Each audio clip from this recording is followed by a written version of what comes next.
বাবেরা নওজওয়ানেরা পরিবর্তন হবার চেষ্টা করেন, কেননা নিঃশ্বাসের কোনো বশ বিশ্বাস নাই।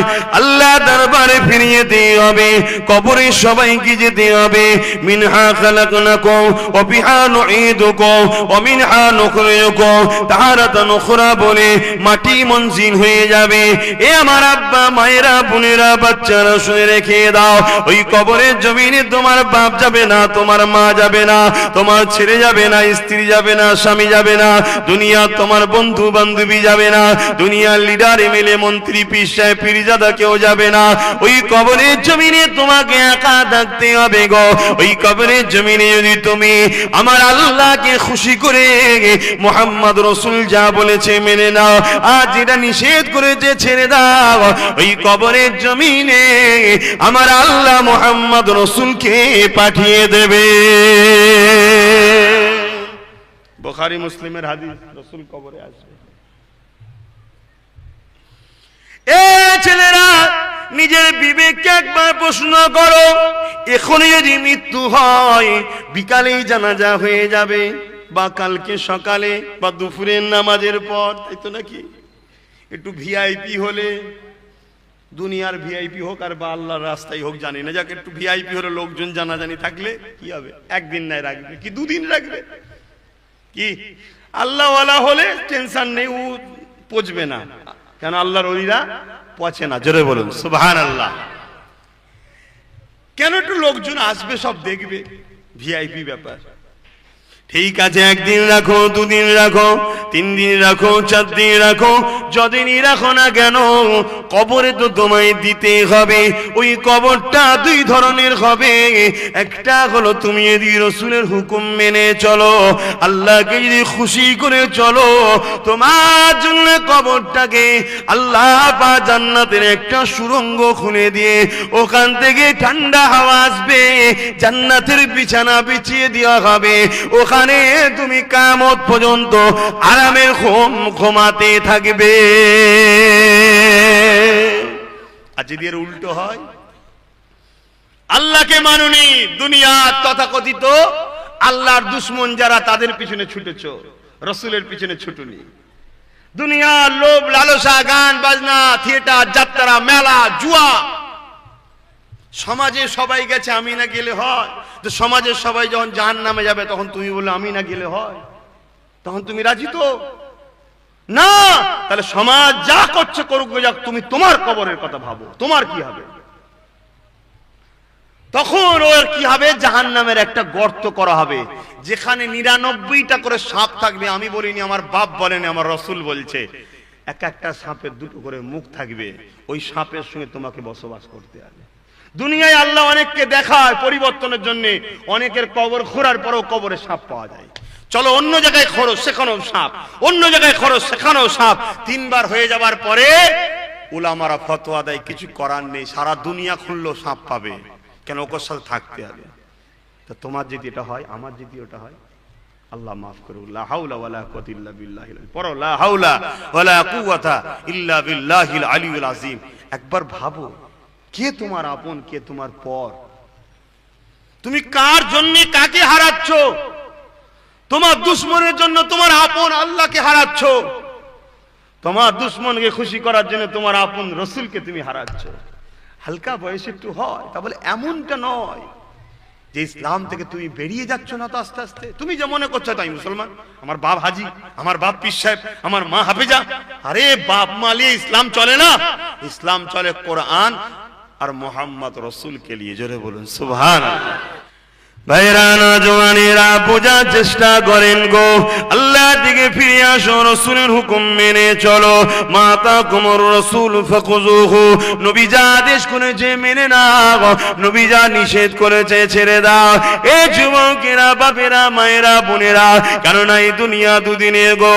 এই সমাজে হাজারো নয় লাখো যুবক চলে গেছে, এই সমাজে হাজারো নয় লাখো যুবতী চলে গেছে, এই সমাজে হাজারো নয় লাখো ছেলে জেল খাটছে, এই সমাজে হাজারো নয় লাখো মেয়ে তারা সংসার ভেঙে গিয়ে চোখের পানিতে জীবন কাটাতে লেগেছে। আল্লাহ তোমাকে সুখ দিয়েছে, ওই সুখে আল্লাহ ভুলে যেও না। আর আল্লাহ যে তোমাকে একটু দুঃখ দিয়ে পরীক্ষা নেয়, ওই দুঃখতে তুমি ধৈর্য হারা হয়ে যেও না। কেননা তোমার থেকে অনেক বেশি দুঃখ, তোমার থেকে অনেক বেশি কষ্ট, তোমার থেকে অনেক বেশি পরীক্ষা আল্লাহ তার মাহবুব বান্দা বান্দীদেরকে নিয়েছে গো। কেননা যাকে আল্লাহ পরীক্ষা নেয়, ওই পরীক্ষায় সেই ধৈর্য ধরে বলে আলহামদুলিল্লাহ, আমার আল্লাহ তার জন্য জান্নাতে উকু মাকাম দান করে। এ যুবকেরা, কাউকে আল্লাহ গরিব করেছে, আর ওই গরিবের ঘরে দেখা যাবে 4-5টা ছেলে, ওই গরিব খাওয়াতে পারছে না, ধৈর্য হারা হয়ে যেও না গো। এটা আমার আল্লাহর পরীক্ষা তোমাকে, তুমি ধৈর্য ধারণ করে চলো। আবার কাউকে আল্লাহ আরবপতি করেছে, তার ঘরে দেখা যাবে একটা কি দুটো বাচ্চা দিয়েছে, সে তার বাচ্চাকে আবার এমন মডার্ন তৈরি করেছে, মডার্নের নামে ইবলিস শয়তানের চালা হচ্ছে। মনে রেখে দিও, তোমাকে আল্লাহ ধনী করে পরীক্ষা নিচ্ছে, ওকে আল্লাহ গরিব করে পরীক্ষা নিচ্ছে। তুমি ধনীও, তোমার ধন দৌলত যদি আল্লাহর রাস্তায় ব্যয় করতে পারো, না এর পক্ষে নিয়ে যেতে পারো, ওই গরিবের পিছনে খরচ করতে পারো, তবে মনে রেখে দিও আমার আল্লাহ দুনিয়া তো তোমায় দিল, আখিরাতও তোমাকে নাজাত দিয়ে দেবে। আরে গরিব বাপ ভাইরা, তোমাকে আল্লাহ গরিব করেছে, ধৈর্য যদি হারা হতে পারো, হয়তো দুনিয়ায় চাকা একদিন ঘুরে যাবে। তুমি যদি ধৈর্য হারা হয়ে থাকতে পারো, যদিও দুনিয়ায় চাকা না ঘোরায়, মনে রেখে দিও এটা তোমার জন্য ভালো। ওই যে আগে বললাম, প্রথম দিনে বিনা উঁচুতে পড়েছে, শাস্তি হয়নি বলে আবার পড়েছে। হয়তো তোমায় ধন দৌলত দিলে তুমি আল্লাহ ভুলে যেতে, তাই আল্লাহ ভালোবাসে বলে দেয় না। তাই শুকরিয়া আদায় করো, আল্লাহ যে হালে রেখেছে তাতে খুশি থাকো, একটাই টার্গেটে রাখো, জান্নাত যাব, আল্লাহ পাকের দিদার নিয়ে নেব। এটা হতে পারে তো নাকি? আমি আব্বাস সিদ্দিকী যা কাজ করতে যাই শুধু বাধা আর বাধা, বাধা আর বাধা। মাঝে মাঝে বলি, আল্লাহ আমি কি আমার জন্য করছি? আমি তো তোমার জন্য করছি, তাহলে এত বাধা কেন? মাঝে মাঝে কষ্ট হয় তো, মানুষ তো রে বাবা, এইটাই তো নফস। এই যে নফস ধোকা দিচ্ছে, আর করবো নি, যা না, ওটাই নফস। আমার আল্লাহ আমায় দেখছে যে নলেজ সিটি তো মানুষের জন্য করছে, আমাদের আল্লাহর রাস্তাই তো করছে। ও আরো যদি কিছু বলে যে বাবা আসো, মসজিদ বাঁচাতে হবে, মাদ্রাসা বাঁচাতে হবে, গরিব মানুষের হক দিতে হবে, এর জন্য এই করতে হবে, ওটাও তো সে ভালো কাজই করছে, ভালো কাজ তো আল্লাহর জন্যে। তারপরও উল্টো সব হয়ে যাচ্ছে, কি ব্যাপার? না, আল্লাহ পরীক্ষা নিচ্ছে। তোমার জন্য যেটা ভালো সেটা আল্লাহ করে, এটা বিশ্বাস করো না করো না। আমার জন্য যদি আজকে কিছু একটা আমার কপালে লিখা থাকে, জানতে হবে ওইটা আমার জন্য ভালো ছিল, তাই আমার আল্লাহ ওটা করে। যেমন আমার বললাম অ্যাক্সিডেন্টটা, ওটা আমার জন্য ভালো ছিল, ওই জন্য আমার আল্লাহ করালেন, ওর বিনিময়ে আমার একটা ওসিলা হয়ে গেল পরিবর্তন হবার। কথা বুঝে আসছে ভাই? কিন্তু তুমি যদি ওটা না ধরতে পারো, তাহলে তোমাকে জানতে হবে আমি ধ্বংসের দিকে। বিমার আল্লাহ দেয়, বিমার কে দেয়? বিমার আল্লাহ দেয়, কারো জন্য ভালো, কারো জন্য গজব। আপনি চমকে গেলেন, হ্যাঁ, বিমার হওয়ার পরে যে বেশি আল্লাহকে ডাকছে, জানতে পারে ওর জন্য রহমত হলো, এই বাহানায় আল্লাহকে ডাকছে। জোরে বলুন সুবহানাল্লাহ। আর বিমার হওয়ার পরে ধৈর্য হারা গেছে, ধর ভালো লাগে না, কচু পোড়া, নামাজ পড়ি আর করি, তাও আমার এত কিছু হচ্ছে কেন, আর পড়বই নি, যা, জানতে পারে ওর জন্য গজব হলো। কথা কিছু বুঝতে পারছেন? হ্যাঁ, আল্লাহ পাক যেটাই করে আমাদের জন্য ভালো করে। অনেকে গাফিল হয়ে বসে থাকে, মাঝে মাঝে আল্লাহ পাক লাড়া দেয়, লাড়ার চোটে ভয়ে সব মসজিদে ঢোকে, মসজিদে ভিড় হয়, দেখেন না? ওটা আল্লাহ ভালোবাসে তাই দেয়, যে আয় চলে আয় চলে আয় চলে আয়। কিন্তু আমার আবার থিতিয়ে গেলে আমরা আবার দেখে না। এ আমার নওজওয়ানেরা, এ আমার বোনেরা, আব্বারা, মায়েরা, পরিবর্তন হয়ে জানবো। গুনাহ করে করে, গুনাহ করে করে দিলটা পাষাণ হয়ে গেছে, গুনাহ করে করে, গুনাহ করে করে পাহাড় পরিমাণ গুনাহ করে ফেলেছেন, তথাপিও ধৈর্য হারা হবেন না। নিঃশ্বাস যতদিন চলছে আপনার জন্য নাজাতের দরজা খোলা আছে, কিন্তু আপনি অপেক্ষায় থাকবেন না, কেন আপনার নিঃশ্বাস কখন যাবে আপনি জানেন না। তাই তো নাকি? রাত্রিরে ঘুমালেন, সকালে উঠবেন, সূর্য দেখতে পাবেন কি কোনো গ্যারান্টি নাই। তাই ঈশার সময় সিজদায় পড়ে যে কেঁদে বলো, ও ওগো আমার আল্লাহ, পিছনে যা করেছি সব মাফ করে দাও। হয়তো এই রাতটা আমার জিন্দগির জন্য শেষ রাত, আর তোমাকে ডাকতে হয়তো পারবো না। আল্লাহ, আমার শেষ কথাটা তোমার সঙ্গেই হলো, তোমার কাছে আমি মাথা নত করলাম, তোমাকে আমি খালেক বলে মানলাম, তোমার কাছে আমি ক্ষমা চেয়ে নিলাম। এ আমার ভাই বোনেরা, বিশেষ করে তোমাদেরকে বলি, কেননা তুমি আমি ফিতনা দুনিয়ায় জড়িয়ে যাচ্ছি। আমার আল্লাহ বা তোমার এই রাতে যদি মৃত্যু দেয়, আমার আল্লাহ তোমার জীবনের গুনাহকে মাফ করে দেবে। মাঝে মাঝে মনে হয় এইসব গুলো বলি, লোক মানে তো, বিশ্বাস করে তো, তাই একটু জিজ্ঞেস করছি, বিশ্বাস করছেন তো নাকি? কেন মানুষ যেভাবে হই হই করছে, তো বিশেষ করে আমার কওমের ছেলেরা, যেন মনে হচ্ছে ও জাহান্নাম টাহান্নাম কিছু নেই, জাহান্নাম নেই, বা হয়তো ছিল, আগুন টাগুন দিয়েছে, কেউ পানি পানি ঢেলে বন্ধ করে দিয়েছে, বা আল্লাহ পাক হয়তো আর পারবে না, নাউজুবিল্লাহ। এমন ভাবে আমরা থাকি। আহা, ভুল হয় ভাই, ভুল হয়, হালকা বয়স তো, শয়তান ধোকা দেয়। কিন্তু 10 বার ভুল করছো, একবার কমসে কম নিজের বিবেককে প্রশ্ন কর, এই অনেকটা ভুলে গেছে রে, না না যাবো না, ফিরে একবার কমসে কম তুমি নিজেকে গুটাও। আজকে 10 বার 10 বারই ভুল করছো। তুমি একবার গুটালে তাহলে 9 বার ভুল হলো, তারপরে 2 বার গুটাবে তাহলে 8 বার ভুল হলো, তারপরে 3 বার গুটাবে তাহলে 7 বার ভুল হলো। একদিন দেখা যাবে 9 বার ফিরে এসছে, একবার ভুল হয়েছে। একদিন দেখা যাবে আমার আল্লাহ যাওয়ার সময় যখন হয়ে যাবে, একটাও ভুল থাকবে না। এই মুরব্বীরা এখন সব বয়স হয়ে গেছি, সব এখন আর ওসব দুনিয়ার খেয়ালই নেই, শুধু আল্লাহ আল্লাহ করছে। তো ইয়ং বয়সে যদি আমরা একটু ভালো কাজও করে যেতে পারি, এই মাহফিলগুলো যখন হবে, এসে বসা, মাথায় টুপি দেওয়া, উজু করে এলে আরো ভালো, কথা বুঝা আসছে। তারপরে যখন রোজার মাস আসবে, রোজাটা রাখা, নামাজের সময় নামাজটা পড়ে লিয়া, বাবা হালাল খাবো, কম খাবো তাও ভালো, হালাল খাবো, মা বাপকে কষ্ট দেবো না, নিজের স্ত্রী তাকে পর্দা পুষতে রাখবো, তার উপর জুলুম করবো না, তাকে পেয়ার দেবো, ভালোবাসা দেবো। আর মেয়েদের জন্য পর্দায় থাকবো, নিজের স্বামীকে কখনো ধোকা দেবো না, নিজের যুব যৌবন স্বামী ছাড়া অন্য কেউ দেখবে না। এই তো গুটি কত কাজ মেনটেন যদি করতে পারো, আলহামদুলিল্লাহ অনেক বড় এগিয়ে যাবে তো। আর সবকিছুর থেকে আল্লাহ রসুলকে বেশি ভালোবাসে, হালকা বয়সে একটু হয়ে যায়। বাপেরা, ভাইরা, নওজওয়ানেরা, আল্লাহ কত দয়ালু দেখেন। একটা ইতিহাস আপনাদেরকে শোনায়।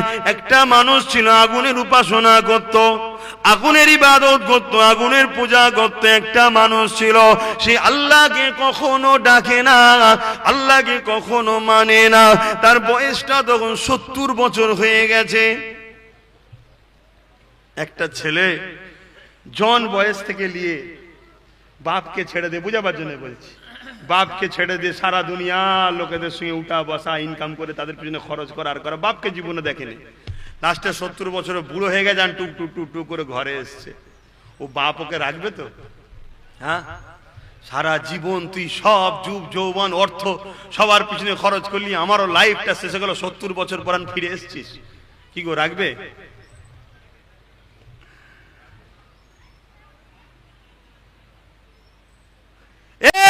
যুবকেরা, আমার আল্লাহ কত দয়ালু দেখুন।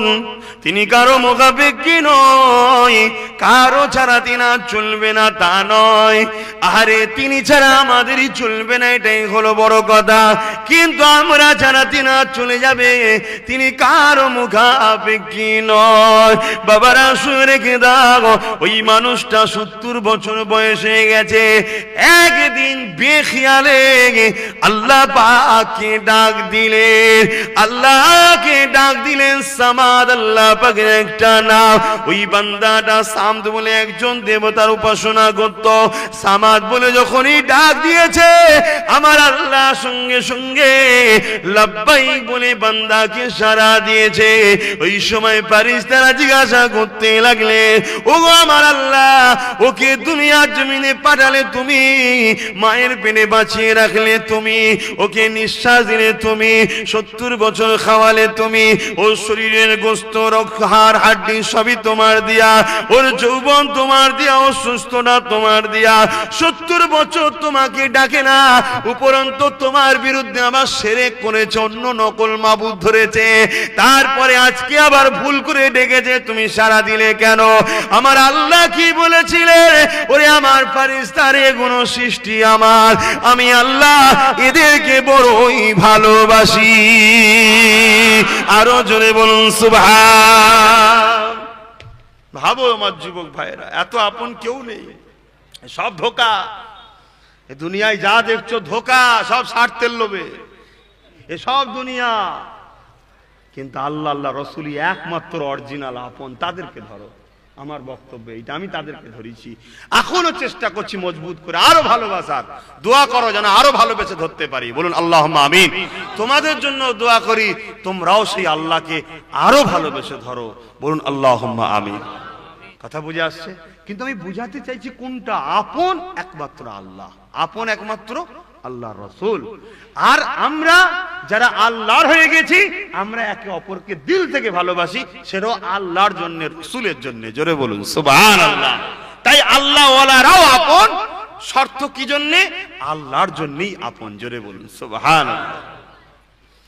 বাপেরা, নওজওয়ানেরা বোঝার চেষ্টা করেন, আজ যদি আমি মারা যাই, কাল পরশু রেখে দাফন কাফন হয়ে যাবে। আজ যদি আপনারা কেউ মারা যান, আজ বিকালে সন্ধ্যায় বা কালকে দাফন কাফন হয়ে যাবে। কেন? 12 ঘন্টার পরে লাশ পচা শুরু হয়ে যায়।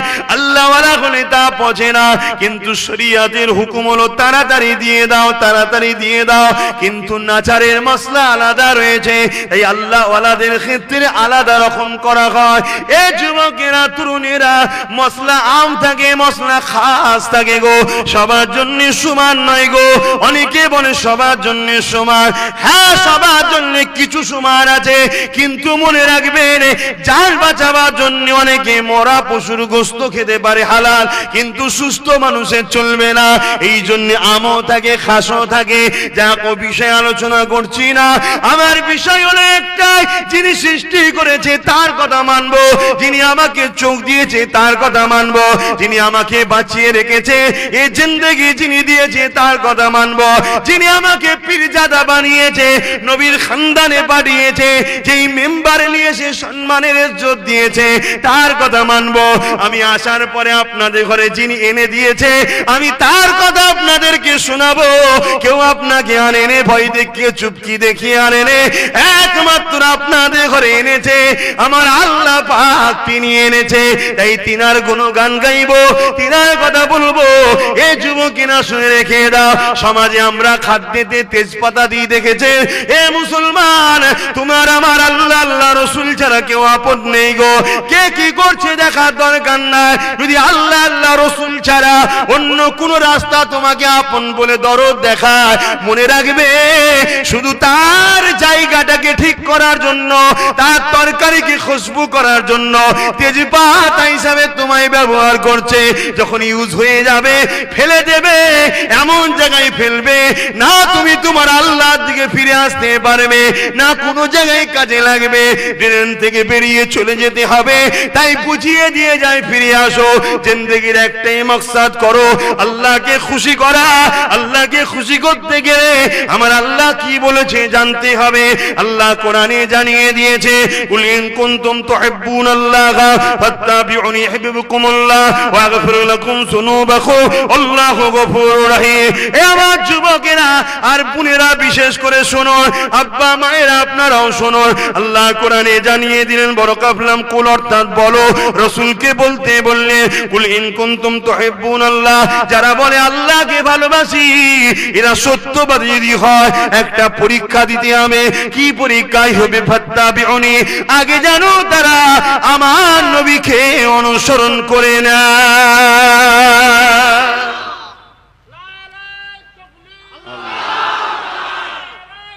আল্লাহ, তাহলে আগে রসুলকে অনুসরণ করে নিতে হবে। কিভাবে? ব্যবসা রসুলকে অনুসরণ করে, সংসার রসুলকে অনুসরণ, অর্থাৎ রসুল যেভাবে করেছে বা করতে বলেছে। আমি যেটা আগে বলেছিলাম, দেশকে ভালোবাসবেন রসুলকে অনুসরণ করে, রসুল যেভাবে করেছে বা করতে বলেছে। আপনি কাকে ফলো করছেন দেশকে ভালোবাসার ক্ষেত্রে? কে? সব জালি, অরিজিনাল তো মুহাম্মদ রসুল। জোরে বলুন সুবহানাল্লাহ। আপনি কার থেকে কি শিখছেন? আপনি সমাজের লিডার হতে চান, হন, কিন্তু আপনি রসুলকে ফলো করে সমাজ চালাবেন। বাকি তো সব ধোঁকা। রসুলকে যে ফলো করবে সে নিজে রাত্রিরে বেরিয়ে লোকের বাড়ি বাড়ি বাড়ি বাড়ি খোঁজ নেবে। কেন? রাসূল বলেছে কোন লিডারের আন্তারে তার প্রজা যদি ক্ষুধার্ত থাকে, অসহায় থাকে, কিয়ামতের দিন ওই লিডারকে আল্লাহর কাছে জবাব দিতে হবে। কথা বুঝে আসছে? তুমি দেশকে ভালোবাসবে, রাসূল থেকে শেখো। তুমি অমুসলিমকে ভালোবাসবে, রাসূল থেকে শেখো। আরে এই দুনিয়া তো ধোঁকা দেয়। রাসূল পাক দিল থেকে অমুসলিমকে ভালোবেসেছে। জোরে বলুন সুবহানাল্লাহ। রাস্তা থেকে তুলে নিয়ে তার সেবা করেছে, তাকে খাইয়েছে, তাকে গোসল, তার স্ত্রী দিয়ে গোসল করিয়েছে, কাপড় পরিয়েছে। এক মহিলা বিদ্যাকে নিয়ে যুগে যুগে এরকম হাজারো লাখো তার প্রমাণ আছে। সবকিছুই রাসূল থেকে শেখো। তাই আল্লাহ বললেন যারা আমাকে ভালোবাসে বলে। অর্থাৎ আল্লাহ কে আমাদের? বলুন আল্লাহ কে? আচ্ছা বুঝতে পারছেন না। আল্লাহ আমাদের কি হয়? সৃষ্টিকর্তা, মালিক, একমাত্র মালিক, বাকি কেউ মালিক নেই। যদি কোনো গরিব কারো আন্ডারে কাজ করো, ও মালিক নয় তোমার। তুমি মেহনত করো, তার বিনিময় সে দেয়। কথা বুঝে আসছে না? নয়, মালিক তো সে যে কিছু না নিয়ে দেয়, সে হলো আল্লাহ। জোরে বলুন সুবহানাল্লাহ। সমাজে কেউ যদি দান করে, জানবে সে যাকাত যদি দেয় সে বাঁচার জন্য দিচ্ছে, সে মালিক নয় তোমার, সে বাঁচার জন্য দিচ্ছে। এই যাকাত শতকরা 2 টাকা না দাও, ওকে জাহান্নামে নিয়ে ধুলাই হবে, ওই ভয়ে তোমায় দিচ্ছে। ও তোমার মালিক নয়, মালিক হলো আল্লাহ। জোরে বলুন সুবহানাল্লাহ। সমাজে কেউ যদি দান করে, দুটো কারণে দিচ্ছে। এক হয় সে নিজে দুয়ালিবার আশায়, আর না হয় লোক দেখাবার জন্য। সেও তোমার মালিক নয়, তার পিছনেও স্বার্থ আছে। মালিক তো একমাত্র তিনি, কোন স্বার্থ ছাড়া তিনি আমাদেরকে ভালোবাসে। জোরে বলুন সুবহানাল্লাহ। আমরা যদি সবাই তার বিরুদ্ধে লেগে যায়, তার কিছু অসুবিধা হবে? তার চেয়ার চলে যাবে? অন্য জায়গায় কি আল্লাহ বসবে নাকি? তাহলে কেন তিনি করছে? ভালোবাসে, নিঃস্বার্থে ভালোবাসে, কোনো শর্ত নেই। কিন্তু তিনি একটা নিজাম করে দিয়েছে, একটা দাগ দিয়ে দিয়েছে। এই দাগের এইদিকে যারা থাকবে জান্নাতে, এই দাগের এইদিকে থাকবে যারা জাহান্নামে। ওটা পরকালের ফাইসাল্লাহ। আর এটা করেছে শুধুমাত্র প্রেমের জন্য। কে প্রেম করে, কে প্রেম করে না? কেউ যদি তোমাকে 1 প্লেট ভাত দেয় বা কিছু টাকা দেয়, তার জন্য আমরা কত কি করছি। আর যিনি সব দিল, জমিন দিল, আসমান দিল, চাঁদ দিল, সূর্য দিল, হ্যাঁ, সবচেয়ে বড় জিনিস হলো না খেয়েও বাঁচা যায় এমন একটা জিনিস খেলে। ভাত, রুটি, শাক, সবজি, ফল মূল ছাড়াও মাসকে মাস বাঁচা যায় একটা জিনিস খেয়ে থাকলে। কি সেটা? জোরে বলুন। পানি। পানি, সেই পানি তিনি ফ্রিতে দিয়েছে। কি দিয়েছেন না দেয়নি? হ্যাঁ, পানি কোন কোম্পানিতে বানানো হয়? হ্যাঁ, ওই যে এগুলো তুলে নিয়ে যে একো ফেস ফেস বলে, ও তো সেই পানিটা করে না, ওতে কিছু কেমিক্যাল দিয়ে ভাইরাস থাকলে ভাইরাসকে কেটে দেয়। আমার মনে হয় আরো ভাইরাস ঢুকছে, আল্লাহ ভালো জানে, জানি না। বা কথা বুঝে আসছে, কিন্তু কে দেয়? তেনাকে কি দিলে ভাবো। একদিন খাতা নিয়ে বসবেন, ঘুমাবার আগে খাতা নিয়ে বসবেন ঈশার সময়। বসে ফজরের পর থেকে ওই ঈশার আগ পর্যন্ত আপনি কি করেছেন, দুনিয়ার আল্লাহর জন্য কোটা করেছেন, আল্লাহর বিরুদ্ধে কোটা করেছেন, হিসাব করবেন। তবে দেখবেন আপনার মধ্যে পরিবর্তন আসবে। আর না হয় ও আমরা বলে গেলে হবে না, আপনার মধ্যে ভয় থাকা দরকার, নিজেকে চেতনা করা দরকার, অনুশোচন হওয়া দরকার। না কি হবে? অজ কি কম হচ্ছে নাকি? অজ হচ্ছে, কিন্তু অজকে কেন্দ্র করে মেলা বন্ধ হয়েছে। মেলা ইসলামে হালাম না হারাম? ছেলে মেয়ে একসাথে ঘোরা ইসলামে হালাল না হারাম? এত বড় একটা হারাম জলসাকে কেন্দ্র করে হয়। তাই আব্বাস সিদ্দিকী দিনে জলসার সিস্টেম করে দিয়েছে। ওই হচ্ছে, হচ্ছে না। কিন্তু এটাও 2 দিন পরে হবে যদি তোমরা করা না হও। এখনো চক্ষু লজ্জাটা আছে, কাল চক্ষু লজ্জা থাকবে না। হা হা হা হা করে হাসতে হাসতে চলে আসবে, দেখবে কি রে, এই যাও ওইদিকে যা, ও তখন তোমাকে হাঁকার না, তুই ওইদিকে যা। তোমরা তৈরি না করতে পারো, আব্বারা, বিশেষ করে আব্বাদের বলছে, এই তোমরাও তো আব্বা হবে, যুবকগুলো ঠিকভাবে যদি না করতে পারো, পরিবর্তন হও।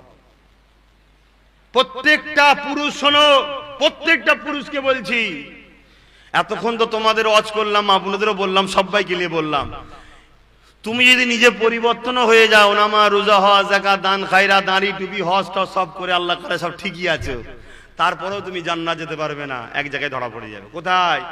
কিয়ামতের দিন যদি তোমার মেয়ে জাহান্নামে যায়, ওই মেয়ে তখন বলবে, ও আল্লাহ, আমি জাহান্নামী হলাম কি করে? আমার বাপ যদি আমায় রুখতো, আমি যখন বেপর্দা বাইরে বেরিয়েছিলাম, আমার বাপ তো আমায় বারণ করেনি।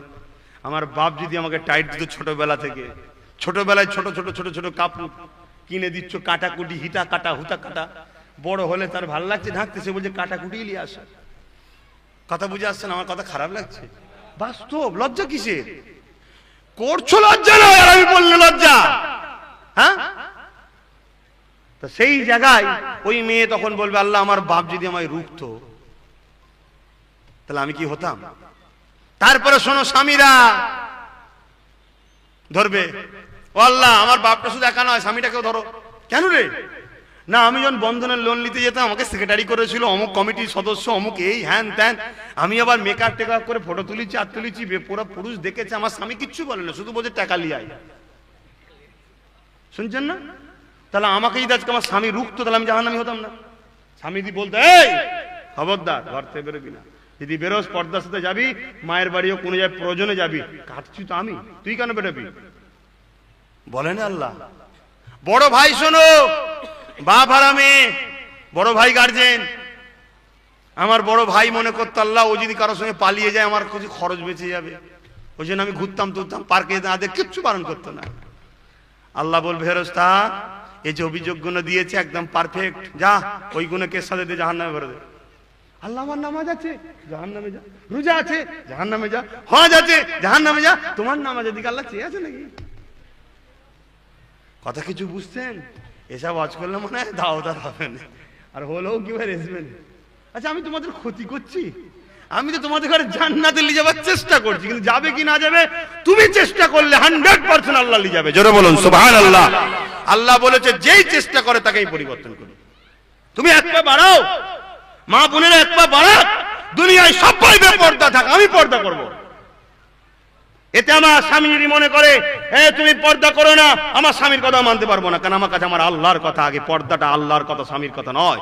স্বামীর ওই কথা মানতে হবে যেটা আল্লাহর কথার বিরুদ্ধে না যাবে। কথা বুঝে আসছে? এবং ওই স্বামীটাই তো প্রকৃত স্বামী হবে।